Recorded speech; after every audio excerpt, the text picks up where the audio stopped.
Hello and welcome to the Asian American Forward podcast. And I am excited today to be in our new studio for the first time with just Don. Don, how are you this week? Good. Hello, everyone. We are in the studio now, and I think it's the topic today is pretty has a long history, but it's also still hot. Yeah, right? I would say so. So to give some context to that, this week we're revisiting some topics that we've talked about in the past, but we want to drill down in a little bit more detail. So we're talking about kind of the history of anti-Asian legislation and its impact now in modern times, as we've seen this year with the sharp increase in hate crimes against Asian Americans. But we want to start kind of with the Chinese Exclusion Act, which Don has done a lot of work on in the past. So we're kind of beginning to investigate why we think the Chinese were the only race to be excluded by the law when other, races began immigrating prior to 1882 when this law was passed. And if you want to add a little bit of context about the work that you've done, Don.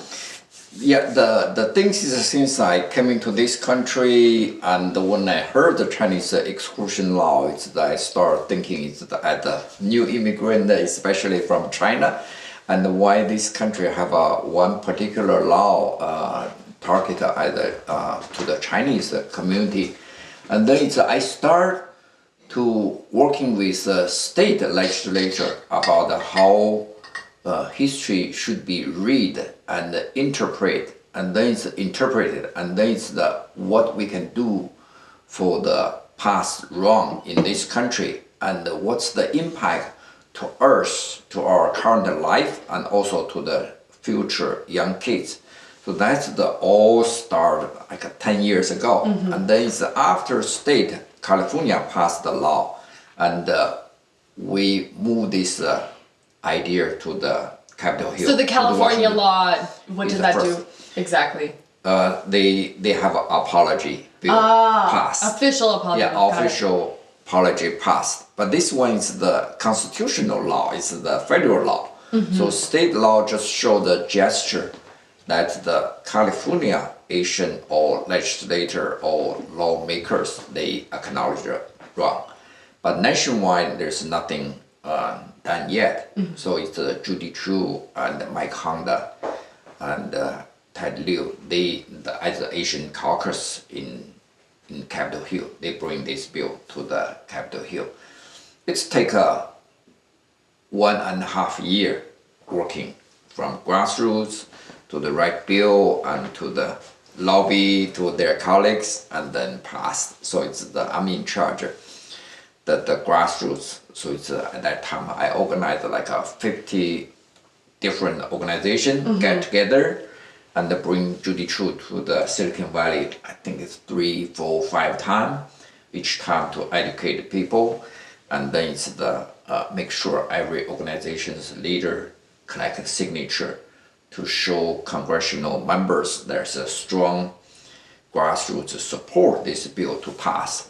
So that one is I remember at the date when bill on the Capitol floor, and I brought the huge frame with every single signature there in Judy Chu's office. So we walk from her office to the floor. I'm the only one from West Coast flew from here to there, and then watch this historical moment. It's pretty exciting if you have something you can involve personally for 1 year, and then finally you see some bill pass in the Capitol Hill. That's the whole things. But back to the history facts, I think so maybe you can give people some the brief description. And I do have some all kind of museum visit, those kind of things. You can tell me what I'm missing. So my understanding, and I do want to talk a little bit about education, I think we can get into this here, is that the Chinese Exclusion Act kind of set quotas for the number of people who could enter the US from China specifically, but I'm imagining it also applied to other East Asian countries. No? Not really. Not at all? Only Interesting. Chinese. Yeah. Only Chinese. Yeah. And also there was something about limiting the number of women and children versus single men, right? Yeah, yeah. What am I missing? Am I missing anything major? No. Okay, which brings me to another point though that I am barely able to describe the act. That there's clearly some gaps in the American education system in terms of talking about things like this. And also like other anti-Asian legislation kind of going up to today. Of course, like the other big, example that we've also talked about on the show is Japanese internment. Yeah. Which, I recall kind of learning about it in school a little bit, but not in a lot of detail. So I'm wondering also what kind of work you've done on education or how you think we should talk about these kind of like more uncomfortable pieces of American history.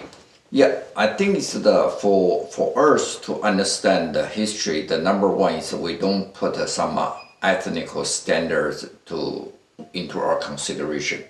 The first you have to know the facts, and then it's after everyone understanding facts, we can make a judgment of whether it's this law or this education should be benefit for the people or they can bring more people united or polarized. So I personally think it's kind of a middle ground. So it's you don't push the racism or it's a series too extreme. Just give some basic facts and whether it's the people can absorb. And I want to push you a little bit though. Okay. Because what do we do when people object to even learning the basic facts and say like this is not the vision I have of America, so like this is not what's happening? I personally think it's the American people. We only have like a 200 history, and every step, especially some wrong law, we should address because it's every bad law, every bad action or bad events in the politics or in the society evolvement is going to give us some lessons for the future, and these people can make learning from this kind of a mistake, or it's wrong or error, whatever you define it. So it's I prefer is we give some reading list, but not necessarily is mandatory. So that's my approach. The people should know, and also it's like compare with other civilization. We have 1,000, 2,000, 5,000. American history is pretty short, and kind of a case or it's the history is we made the Chinese Exclusion Act. It's pretty unique, just like a Japanese intercamp. So that kind of things is you can bring up, and also you see potentially beneath the surface, the people still have some discrimination around the country a little bit, and you can see the black people, Asian people, and some other the Spanish speaking. Everyone's there have a little bit you can feel, but not openly or unless there are some social conflict, economic conflict. It's going to come out. Right. So I feel Chinese exclusion law is under the economic pressure because a lot of Scott workers, they have a union and they have keep a certain salary there, but the Chinese workers coming to here to build it, they just pay almost 1/10 of their salary, so they take all the job away, and the boss, the like a Stanford, the people by this, the guys who started Stanford, I forget their names. Yeah. He brought all Chinese to this country to build the railroad. Right. But the workers, they don't feel they can against their boss, so they against their colleague workers. And non-union Chinese, they don't know what the union means, so they just work hard and try to make money, send money back home. So that's the cause of the conflict. And then Caucasian workers, they just go to the local friends, say, get these guys all out or kill them. That's the original situation. Similar like China virus now. It's anti-Asian crime is the surging. It's kind of a behind the scene. There's this relationship. So if we know the history better, so it's we can understand the current situation better. That's my approach. I think that's definitely true. And the history is certainly so complicated. I'm actually working on a project right now about the Japantown neighborhood in San Jose, which was originally the site of a Chinatown because several different Chinatowns in San Jose had been arsonized, like burnt to the ground. Yeah. And then they settled in this neighborhood, which is then where like all of the Asian immigrants from across Asia, Filipino people, Japanese people, Chinese people would live in that neighborhood. And so I think understanding kind of that complexity is really important to understanding what's happening now. But also I wanted to dig into your personal experience a little bit because it's not like these high level sort of Supreme Court decisions and laws just impact things at that level. They impact how American-born citizens, Americans, whether they were born here, like, you know, our high school interns, or naturalized here like you. So I'm wondering how you've kind of experienced the effects of those kinds of attitudes that are sort of so baked in from like centuries back. It's very, very tricky question in terms of when you apply this kind of situation into the personal experience. Of course, it's every country, especially this country, there is all have some bad people and say bad things to you, both in the society and in the political system. But overall, it's since the day I touched the ground of this country, I love this country. So it's everything. I share the similar ideas that Andrew Yang he used to share with people in Washington Post. Say it's at the first generation immigrant, we came here, we enjoy the freedom, enjoy the democracy, and we need to do something beside your professional making money for yourself, for your family, for your friends. And also we have some kind of obligation to do the community work to back to the society, because this country treat every single immigrant most likely is pretty fair. Mm-hmm. And around the country, around the world, this is the best land.